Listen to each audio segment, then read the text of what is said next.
Story 1. I've taken Uber late at night more times than I can count, and nothing ever really happened. It was always just a quiet ride home after work, sometimes with a tired driver, sometimes with no conversation at all. I never really thought twice about it. But one night, I got into a car that I thought was mine, and I didn't realize my mistake until we were already moving. By the time I figured out something was wrong, we weren't even close to the route I usually took home. And the driver, he didn't seem surprised at all that I hadn't said anything. At the time, I was working late shifts at a small marketing agency. Nothing crazy, just a normal office job, but deadlines would pile up, and I'd end up leaving around midnight pretty often. I didn't have a car back then, so Uber was basically my way home every night. I got used to it. Same routine. Order the ride check, the plate, get in. Scroll my phone, and be home in 15 to 20 minutes. I wasn't careless, but I also wasn't paranoid. Looking back, I think that's what made it so easy. That night had been long. I remember I was exhausted, like the kind of tired where your head feels heavy, and you just want to lie down anywhere. I stepped outside the building around 12:40 a.m. and requested a ride without really thinking. I just wanted to get home. The street outside my office was unusually quiet. Normally, there'd be at least a few cars passing by, maybe some people heading home from bars or restaurants nearby. But that night, it felt empty. There were only a couple of cars parked along the curb, and most of the buildings had their lights off. The street lights were on, but dim, like that yellowish glow that doesn't really light anything properly. I remember checking the app. Driver Daniel. Car dark gray sedan. ETA 2 minutes. I didn't think much of it. I was half focused, half out of it. A car pulled up about a minute later. Dark gray. 4-door. Close enough. I glanced at the plate, but not carefully. That was my first mistake. The driver didn't roll down the window or say anything. He just stopped. I opened the back door and got in. "Hey," I said. He didn't respond. I remember thinking maybe he didn't hear me, or maybe he just wasn't the talkative type. That wasn't unusual. The car started moving almost immediately, and for the first minute or two, everything felt normal. It wasn't until I looked down at my phone again that something felt off. The app still said driver arriving. I frowned at it, thinking maybe it hadn't updated yet. Sometimes it lagged. That wasn't new. But then I looked closer. The little car icon on the map. It wasn't moving. Which didn't make sense because we were definitely driving. I glanced up. "Hey, are you Daniel?" The driver paused for a second. Just a second. Then he said, "Yeah." Something about the way he said it felt delayed, like he had to think about it first. I stared at the back of his head. "You're going to Maple Street, right?" I asked. Another pause. "Yeah, I'm heading that way." Not yes. Not that's your destination.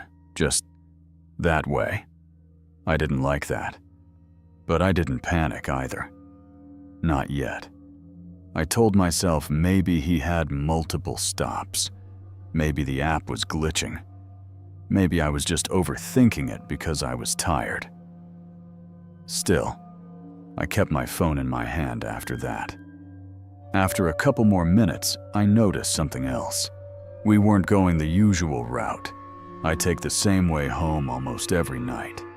There's a main road, then a right turn near a gas station, then a straight stretch. It's simple. But we didn't go that way. Instead, he turned down a smaller street, less lighting, fewer buildings. I leaned forward slightly. "Hey, I think the main road is faster," I said.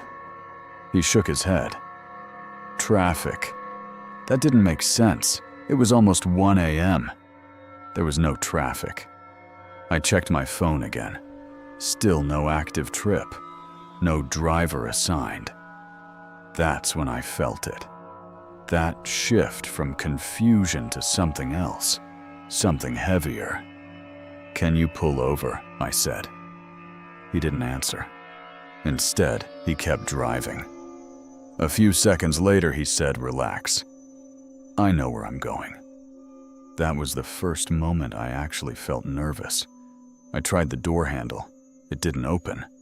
I pulled it again. Harder. Nothing. He noticed. "Child lock," he said casually. "Don't worry. Don't worry." I sat back slowly, trying to keep my voice steady. "Can you just let me out?" No answer. That's when I really started paying attention to everything. The streets were getting darker. Fewer lights. No cars. No people. And then I saw something ahead. Another car. Parked on the side of the road. Lights off. Engine off. Just sitting there. As we got closer, I could make out a shape in the driver's seat. Someone was inside. Waiting. The car I was in started slowing down. Not stopping completely. Just slowing. Like he was deciding something. My heart was pounding at that point. I didn't even try to hide it. I grabbed my phone and pretended to call someone. "Hey," I said loudly. "I'm almost there." "Yeah, I see you." I made sure to sound confident, like someone was actually waiting for me. The driver glanced at me in the mirror for the first time. That was the first time I saw his face clearly. No expression, just watching me. Then he looked back at the road. The car slowed even more. And then I heard it. A click. The door unlocked. We hadn't fully stopped yet. I didn't wait. I grabbed the handle, pushed the door open, and jumped out. While the car was still rolling, I almost fell, but I caught myself and just ran. I didn't look back. I didn't care where I was going. I just ran until I saw lights. Real lights from a gas station a few blocks away. 7. Ending and aftermath, I stayed inside that gas station for almost an hour. Called a real Uber. Triple-checked everything this time. Plate, name, driver's face. I didn't say a word the whole ride home. When I finally got back, I checked the app again. There was no record of that first ride. Nothing, like it never happened. I tried to report it, but I didn't have anything. No plate number, no trip history, not even a confirmed driver. Just a memory. And sometimes I still think about how easily I got into that car, how normal it felt, and how for a few minutes I had absolutely no control over where I was going. The ride itself wasn't unusual at first. The driver matched the app, the car was right, and everything felt normal. I remember thinking it was actually one of the smoother pickups I'd had in a while. But about 10 minutes in, I realized we weren't just taking a different route. We were getting farther away from where I actually lived. At first, I thought it was just a shortcut I didn't recognize. Looking back now, I don't think it was a shortcut at all. I think he was trying to see how long it would take before I said something. At the time, I was working late shifts at a small bar downtown. It wasn't anything sketchy, just a normal place. But we closed late, usually around 2 a.m. And by the time I cleaned up and clocked out, it was closer to 2:30. I'd been doing that schedule for months, so getting an Uber home at that hour was just part of my routine. Same streets, same timing, same quiet ride back to my apartment. I actually felt pretty confident about it. I knew which routes were normal, which drivers talked too much, which ones didn't talk at all. I always checked the app, made sure the car matched the name, matched everything. That's why what happened that night didn't make sense to me at first, because nothing was obviously wrong. That night was slow at the bar, so I got out a little earlier than usual, around 2:20 a.m. The street behind the building where I usually got picked up was almost empty. It was one of those narrow side streets with a couple of flickering lights and dumpsters along the wall. Not dangerous, just quiet in a way that made everything echo a little more. I ordered the ride and stood there scrolling on my phone. Driver name, Kevin. Car, white Toyota Camry. Rating 4.9. Everything looked normal. When the car pulled up, I checked the plate carefully this time. It matched. The driver rolled the window down slightly and said my name. So I got in. "Hey," I said. "Hey," he replied, calm. Neutral. Nothing weird. The car smelled clean. No loud music, just low radio noise in the background. It felt like every other ride I'd taken before. 4. First strange sign. We drove for a few minutes in silence. I wasn't paying much attention at first. I was texting a coworker letting them know I got home safe, something we always did after late shifts. Then I felt the turn. It wasn't the usual one. I looked up from my phone and glanced out the window. We weren't on the main road. I leaned forward slightly. "Hey, isn't the main road faster?" I asked. He shook his head. "Construction. This way's quicker." His tone was casual, like he'd answered that question 100 times. So I nodded. That made sense. Roads get blocked all the time. I went back to my phone, but something about it stayed in the back of my mind. A few minutes passed, then a few more, and that's when I started noticing how dark it was getting. The streetlights were farther apart now. Some of them weren't even working. There were fewer buildings, fewer parked cars, less of everything. I opened my map. Not the Uber app, the actual map. And that's when my stomach dropped a little. We weren't just taking a different route. We were going the opposite direction. Not completely opposite, but far enough that it didn't make sense anymore. "Hey," I said again, trying to keep my voice calm. I think we passed the turn. This time, he didn't answer right away. Then he said, "I know where I'm going." Same tone as before, but shorter, sharper. I sat back. I didn't say anything for a minute. I just watched the map. The little blue dot kept moving, farther away from my apartment. I tried to rationalize it. Maybe he's looping around. Maybe there's a closure I don't know about. Maybe this is still faster somehow. But the longer we drove, the less that made sense. The road got rougher, less paved. No sidewalks, no lights in windows, no people. Then the radio turned off. Just like that. No explanation. The car went completely quiet. That's when the tension really started to build. I could hear everything. The tires on the road, the engine, my own breathing. I looked up and saw his eyes in the rearview mirror. He wasn't staring constantly, but he was checking, watching. Then he said something. "You don't usually go this way, do you?" That hit me immediately, because it wasn't a normal question. It wasn't, "Do you live around here?" It wasn't, "Is this your neighborhood?" It was specific, like he already knew the answer. I didn't respond right away.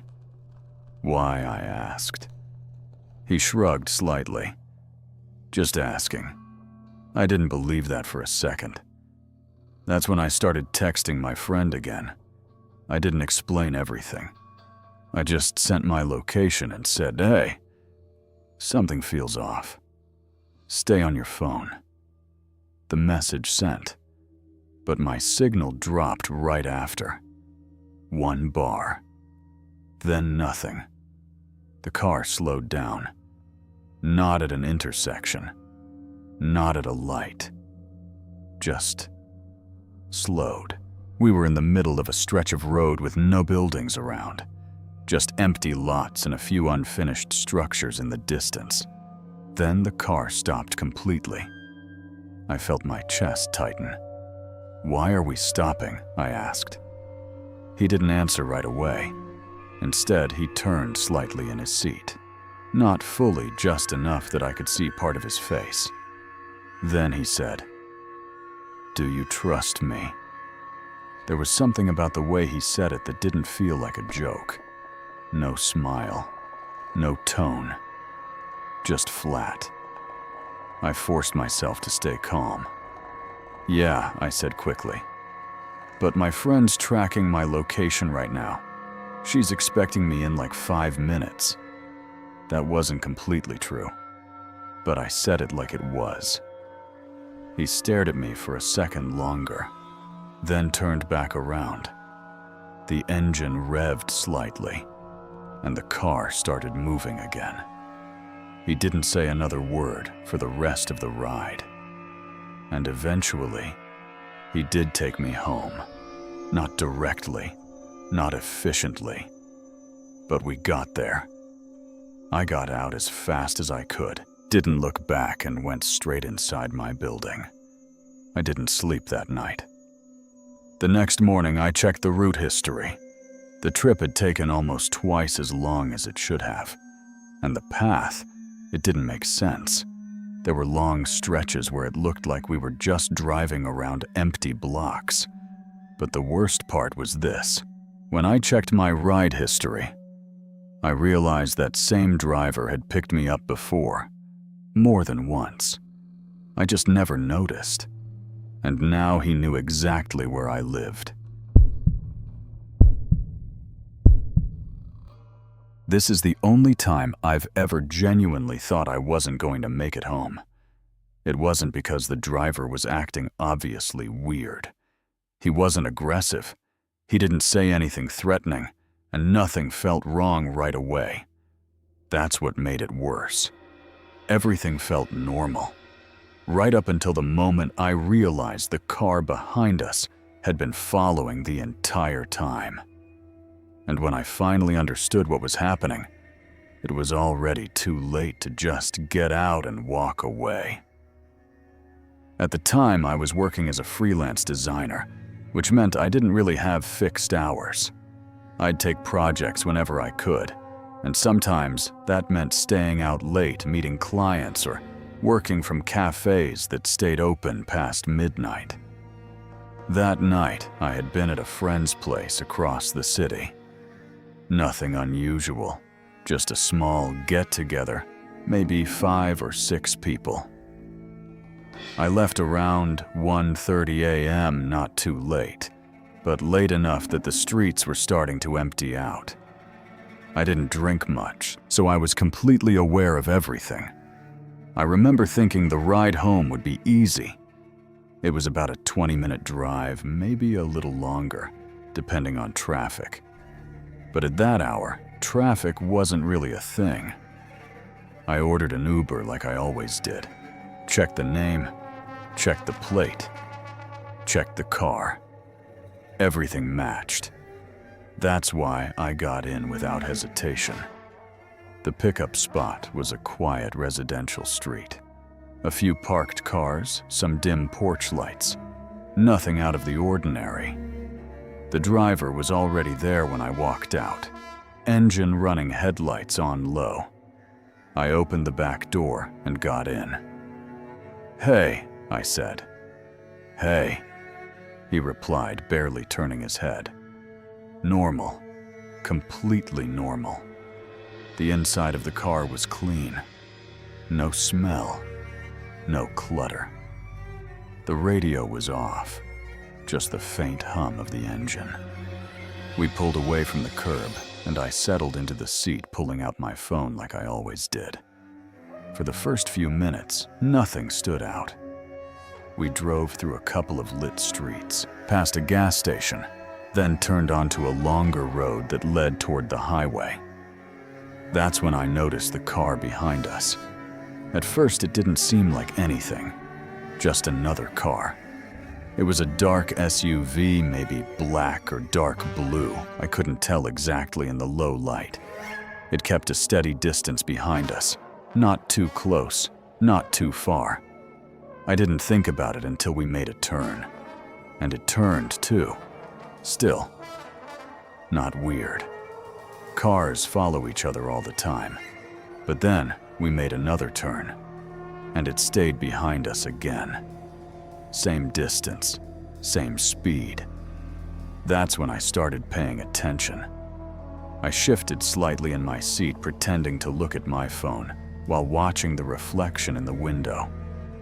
The SUV's headlights stayed in the exact same position.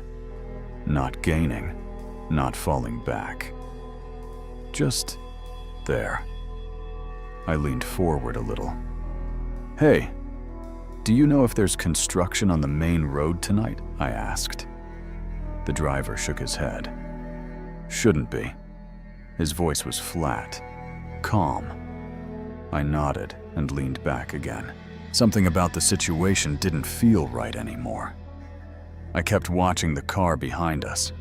We hit a stretch of road with almost no lighting, just long gaps between streetlights. Every time we passed under one, I could see the SUV more clearly, and every time it was still there. Same distance, same position. That's when I tested it. I leaned forward again. "Hey, I think I left something at my friend's place," I said. "Can you turn around?" The driver didn't respond immediately. Then he said, "You sure?" "Yeah," I said, trying to sound casual. He hesitated, just for a second. Then he slowed down, like he was thinking about it. And that's when I looked back again. The SUV slowed down too, perfectly matching us. That was the moment it clicked. It wasn't just following, it was waiting. My chest tightened. "Actually, never mind," I said quickly. "Just keep going." The driver nodded slightly and picked up speed again, and so did the SUV. I didn't say anything for a while after that. I just sat there, trying to think, trying to figure out if I was overreacting. But then something else happened. The driver's phone, mounted near the dashboard, lit up.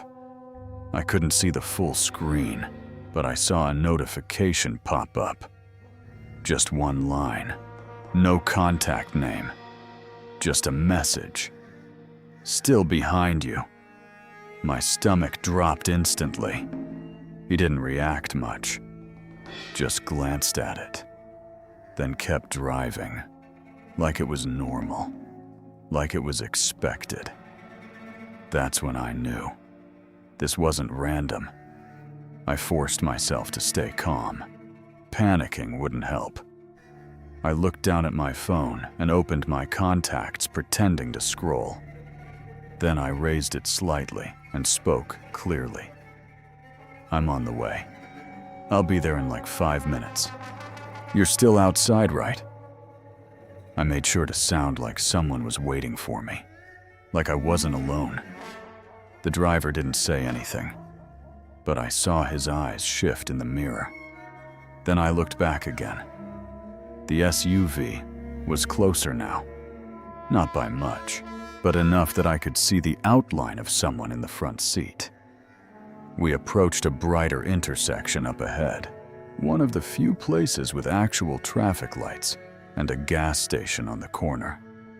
I leaned forward. "Can you just drop me off there?" I said quickly.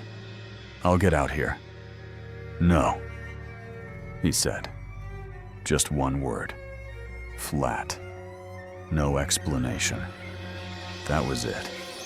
That was the moment everything snapped into place. I didn't wait. As the car slowed slightly for the light, I reached for the door handle and pulled hard. It didn't open. "Hey!" I said louder now. The driver glanced back. Then, click. The door unlocked. I didn't question it. The second the car slowed enough, I shoved the door open and jumped out. I stumbled onto the road, nearly falling, but I got up and ran straight toward the gas station. I heard tires behind me, but I didn't look back. I just kept running. I stayed inside that gas station until the sun started coming up. I didn't call another ride. I didn't leave. I just sat there, trying to process what had just happened. When I finally checked the app later, the trip was still there. Everything looked normal. Driver name, route, payment. But that message I saw, there was no record of it. No second car. No indication that anything had been wrong. I reported it anyway, but nothing came of it. And sometimes I still think about how perfectly normal it all felt at the beginning. How easy it would have been to ignore that car behind us, or that message, or that one moment when everything still felt like a coincidence. Because if I hadn't noticed, I don't think I would have had a chance to get out at all.